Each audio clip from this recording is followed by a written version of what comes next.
तो देखो इस क्वेश्चन में क्या कह रहा है, इस क्वेश्चन में कह रहा है कि वेज है जिसपे ब्लॉक रखा है, हमने फोर्स लगाया, ग्राउंड स्मूथ है, इनके बीच में फ्रिक्शन गिवन है, मैक्सिमम और मिनिमम क्या रेंज ऑफ फोर्स बताना है सो दैट ये ब्लॉक इस वेज पे स्लिप ना करे। तो अगर ये ब्लॉक इस और गिवन है tan थीटा म्यू से बड़ा, मतलब अगर इसे एक्सेलरेट नहीं करोगे तो बॉडी फिसल के नीचे आ जाएगी, angle is greater than angle of force. तो यहां पर अगर ये बॉडी इस पे स्लिप नहीं कर रही तो हम ये कह सकते हैं कि दोनों का ग्राउंड के फ्रेम में एक्सेलरेशन इक्वल होगा।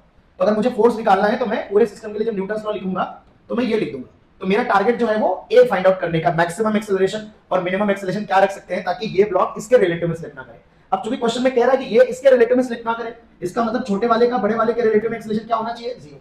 तो मैं वेज के रिलेटिव में जाके ब्लॉक को देखूंगा कि कैसे इसको रेस्ट पे रखा जा सकता है। तो वेज के फ्रेम ऑफ रेफरेंस में हम लोग जाएंगे। वेज एक नॉन इनर्शियल फ्रेम है, अगर यहां पर आप ऑब्जर्वर बन के बैठेंगे तो आपको ब्लॉक पे एक सूडो फोर्स लगाना पड़ेगा, ये mg लगेगा, ये सूडो फोर्स आपको लगाना पड़ेगा, एक्सेलरेशन इधर की तरफ है तो सूडो इधर की तरफ लगेगा। नॉर्मल रिएक्शन सिमिलरली ऐसे लगेगा। अब अगर आप कंपोनेंट करते हैं तो आपको पता है ये आपका mg sin थीटा आता था, ये आपका mg cos थीटा आता था। ma के दो कंपोनेंट, ये वाला एंगल थीटा आता था, आपको पता है ये 90 माइनस थीटा, ये थीटा आ जाएगा।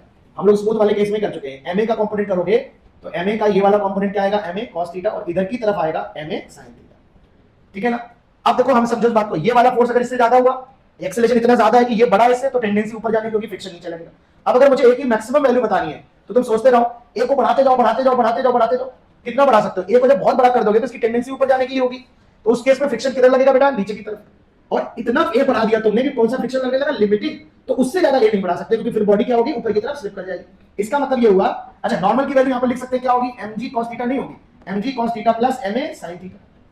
तो जब ये ma cos थीटा इतना ज्यादा हो जाएगा कि ये लिमिटिंग फ्रिक्शन, यहां पे फ्रिक्शन की मैक्सिमम वैल्यू लगने लगेगी mg sin theta plus mu n।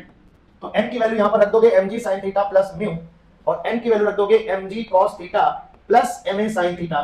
तो यहां से जो a की वैल्यू आएगी, अगर आप सॉल्व करोगे तो सॉल्व करने के बाद आएगी tan theta plus μs upon 1 minus μs tan theta. ये बहुत इंपॉर्टेंट सा रिजल्ट है, इसलिए मुझे याद है। इसको सॉल्व करोगे sin cos में आएगा, फिर cos से डिवाइड करोगे तो tan में कन्वर्ट हो जाएगा। ये हमारा मैक्सिमम एक्सेलरेशन होगा, ये मैक्सिमम एक्सेलरेशन होगा। इससे ज्यादा अगर वेज को एक्सेलरेट करोगे तो ये बॉडी ऐसे ऊपर की तरफ स्लिप कर जाएगी, फ्रिक्शन पूरी ताकत लगा के भी रोक नहीं पाएगा।